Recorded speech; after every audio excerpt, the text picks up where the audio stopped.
আজকের দিনের শুরুটাই হলো একটা কুয়াশা মাখা সকালবেলার মধ্যে দিয়ে। সকালে ছাদে গিয়ে দেখি চারিদিক কুয়াশায় ভরে গেছে।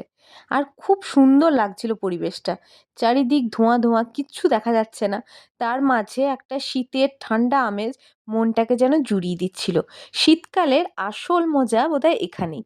তো ঘুরে ঘুরে দেখছিলাম, আর তার সাথে সাথে গাছগুলোকে একটু দেখছিলাম। যে ছোট্ট ছোট্ট চারা গাছগুলো আমি এনেছিলাম, সেগুলো আজ নতুন পাতা বেরিয়ে অনেকটা বড় হয়ে গেছে।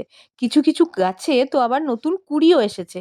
তো গাছেদের সাথে একটু টাইম কাটিয়েছি। আর তারপরে নিচে চলে এসেছি, কারণ আজকে লিন্টার্ন ঢালাই শুরু হবে। তো একটু পরে কাউন্টারে এসে এক কাপ গরম গরম চা আর তার সাথে একটু গল্প করে নিলাম। তারপর শুরু হয়ে গেল লিন্টার্নের One কাজ। hour later. ছাদে চলে এসেছি, দেখছি জোর কদমে লিন্টার্ন ঢালাইয়ের প্রস্তুতি একদম শুরু। আর আজকেই আমাদের পুরোপুরি ঢালাইও কমপ্লিট হয়ে যাবে। তো ছাদে বসে সেই জিনিসটাই দেখছিলাম বসে বসে। কত সুন্দর, কত মানুষের কাজের মধ্যে দিয়ে আমাদের স্বপ্নের বাড়ি তৈরি হয়ে উঠছে, এটাই দেখার। এই যে ওপর থেকে পুরো ভিউটা একটু দেখানোর চেষ্টা করছি কেমন লাগছে।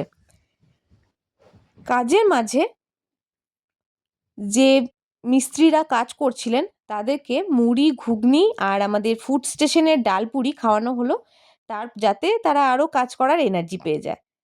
আর এদিকের কিছু ক্লিপস আমি তুলে ধরছি, যেটা আমার ভাই, ভাইয়ের বউ, মাসি, মেসোমশাই এবং মা, আমার মেয়ে, এরা সবাই মিলে গেছিল কঙ্কালীতলা। তো সেখানকার কিছু কিছু ছোট্ট ছোট্ট ভিডিও আমি আজকে এই ভিডিওতে তুলে ধরবো। কঙ্কালীতলার মন্দিরের ভেতরের ছবি এটা। খুব সুন্দর লাগে ভেতরে যেতে কঙ্কালীতলার। কিন্তু এখন এত টুরিস্টের ভিড়, এই মেলার জন্য বাইরের লোকজন প্রচুর পরিমাণে এসছে। তো দেখতেই পাচ্ছেন কতটা ভিড়।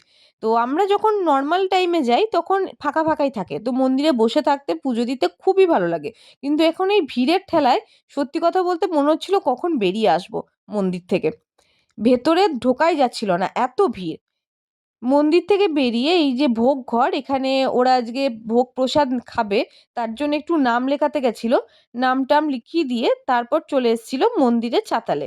এখানে দেখুন অনেক লোকজন সবাই বসে আছে। এখানে ছোটখাটো অনেক ব্যবসায়ীরা নিজেদের পসরা সাজিয়ে বসেছে।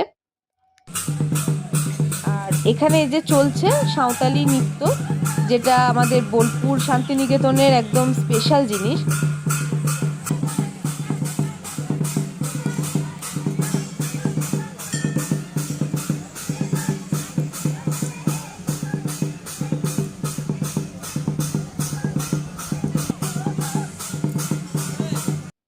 এরপর মন্দির চত্বরে আরেকটু ঘোরাঘুরি করে, আর একটু মন্দিরের ভেতরে একটু ফাঁকা জায়গা দেখতে পেয়ে আরেকবার ভেতরে ঢোকা হয়েছিল।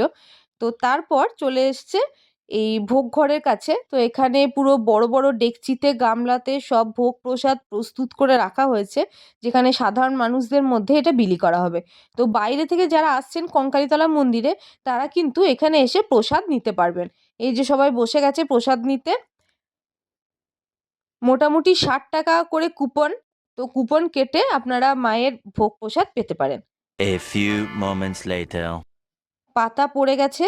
আর প্রসাদের তো একটা আলাদাই, মানে কি বলবো, আলাদাই টেস্ট। এটার কোনো কিছু বলার এখানে নেই। এই যে মহাপ্রসাদ যেটা পোলাও, সেটা পড়ে গেছে। এরপর না ছিল ভাত, ডাল, তরকারি, টক, এই ধরনের নানা কিছু ছিল। আর শেষ পাতে ছিল প্রসাদ। তো আজকের ভিডিওটা কেমন লাগলো অবশ্যই জানাবেন কিন্তু।